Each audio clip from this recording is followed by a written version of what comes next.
One of those unavoidable debates over the weekend after people start drinking, and I try to stay out of these conversations because I've done this before. I was like in my early 20s, maybe 21. Had a really booming tech career. I started some companies. I was making money for 21. I went and bought a $250,000 condo, and then I kept an Excel spreadsheet of every expense that went into the place. And that is when I kind of realized, yeah, this home ownership crap is not what it's cracked up to be. Because where I came from, nobody had money. My father had an eighth grade education, like no one in my family for the most part. Maybe one sister graduated high school. We had no money. And then I grew up around a bunch of people who started telling me what to do with my money as I started to make money, even though they never had any money themselves. So, of course, as you're 20, 21, you start making money. You're like, oh, buy your first house. It'll be your best investment ever. I learned out that's not, pretty quick, that's not the case. And I learned because I kept track of everything in Excel. So I got in that conversation again this weekend with somebody. And, uh, and don't get me wrong, I'm not saying it's not a bad, I'm not saying it's a bad investment. I always looked at homes as America's favorite savings account. I I sold my condo and reinvested that money somewhere else that paid just slightly better dividends if you come check in on me now.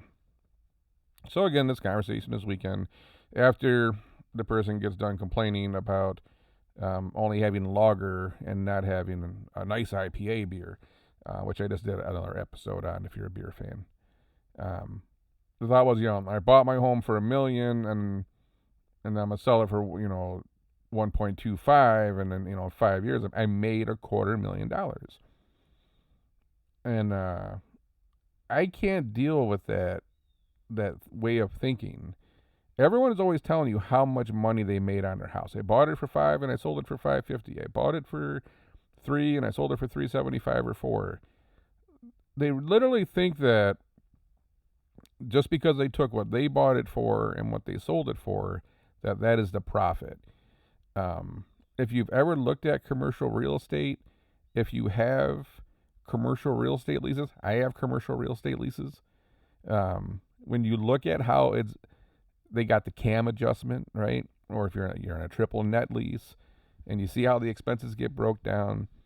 When people buy real estate, why they're looking at cap rate and all that stuff, there's expenses to properties. So I'm like, so you bought the place for 100 and you kept it 5 years. Your property taxes were they're at it's a minimum of 20,000 a year. So if you spend 100,000 just on goddamn taxes, on property taxes, it doesn't matter how much money you get in this world. You can have your own paid for, but property taxes don't go away. And then insurance, on $1 million house and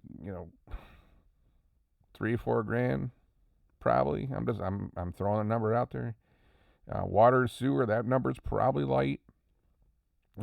Maintenance, the everything that goes wrong and breaks and leaks and fixes and cracks, and you change paint colors and you change this floor, and you had someone cut the lawn, you had someone do your landscaping, you had every year you put mulch out there, you bought flowers, had someone plow your snow. Um, these are all expenses on this property. If you owned a commercial property, you would keep track of all that to pass that cost down to the tenants. Otherwise, you lose your ass. So maintenance is probably on the low side of $1 million home. I'm just being kind right now. And then you got to pay your 6% when you sell the goddamn thing, unless you try to do for sale by owner, which good luck with that. Um, we can debate selling fees, but either way, you didn't make $250,000, and you can also factor in taxes, write-offs, and some other things you might have saved some money on. I mean, that's before the law got changed, anyways. Um, yeah, you can factor all this stuff in, and numbers come up and numbers go down, but you didn't make 250. And then I gotta look at the person and say, hey, what if you would have put that $1 million in S&P 500 5 years ago? What do you have now? and you get no response back on that one. Now, putting $1 million into the S&P 5 years ago, now I would have said that's a good investment, right? It's, what do they say? 4 to 5 years, you can roughly double your money at the current rate of what the S&P. I mean, year to date this year sucks, obviously, but you could have turned that 1 million into 2 million, right? So when I think of good investments, this isn't a good investment. It's a place to live. It's a place that I can stash some money. I can get some appreciation on the property over time. The asset hopefully goes up in value. It's went up a lot in value lately, but there's the concern that that might come crashing back down just as well. But I think of, like, if I would have invested $1 million in some other businesses that I'm involved in 5 years ago, the return on investment of that would have just completely blew investing in homes away. So it's one of those things that you can't look at your home price and say, I bought it for X and sold it for X and that's the profit. No, there are costs associated with that property, from the time you buy it to the time you exit. And if you're not keeping track of all that, you're just lying to yourself. Go tell your friends a good story on how you made $50,000, but your bank account's not going to represent that at the end. No one likes to do this because then it's like, oh, damn, this wasn't as good as I thought it was. Yeah, there was a qualitative aspect to it. You got to live in a nice home, and you got to live where you want to live. There's all these other values associated with it, right? But if we're talking investment,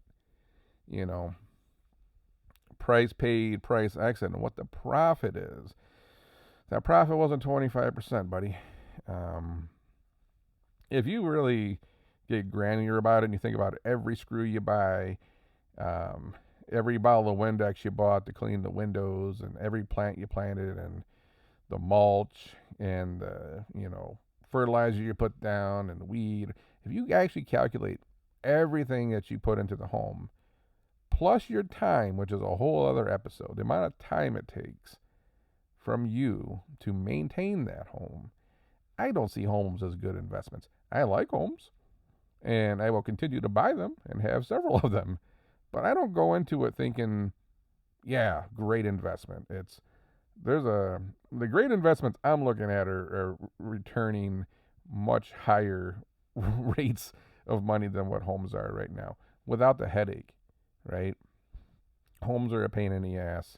There's always, own a second property. I got, those friends that own like 80, 100, 150 acres up north.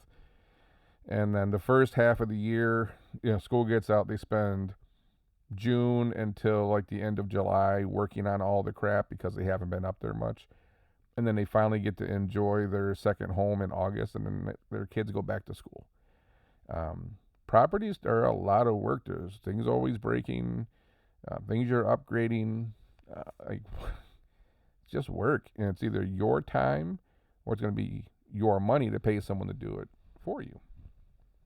So I don't want to be negative about homeownership. I just think that there's a lot of people out there that just believe. I think that you love telling the story on how you made $250,000 on a home. It's just, if you ever really ran money, if you've ever really done any kind of accounting, if you really wanted the real number, you know that's not how it works. But before you make an investment in a home, think about this stuff. It's like, right now, if you buy a home for $500,000 and then you renovate it and you put $50,000 in, you're at $550. Property taxes over 5 years, another 50. You're at 600. Maintenance, all that other stuff. You're already up in the low 600s before you even get to the realtor fees. So between 500, you're gonna quote unquote make money on that house. You're gonna have to sell it for probably $675 plus, and that's assuming the market keeps going up forever, which right now it seems like it's doing well, but nothing goes straight up forever. I just say, don't get in the habit of buying high to sell low. I just talked about that in another episode. Sometimes you just got to be patient and sit back and wait for things to play out, and then you make your move. Kind of a classic contrarian move, right? It's Gonna sit back, wait for some really sound things to fall back in value, buy them, hold them. I mean, it's like a Warren Buffett 101. But, anyways, one of those conversations from the weekend where you just have to, I don't know, you want to bite your tongue. But for the sake of argument over a drink, why not map out some numbers? So, anyways, that's all I got for this one. I'll catch you on the next one.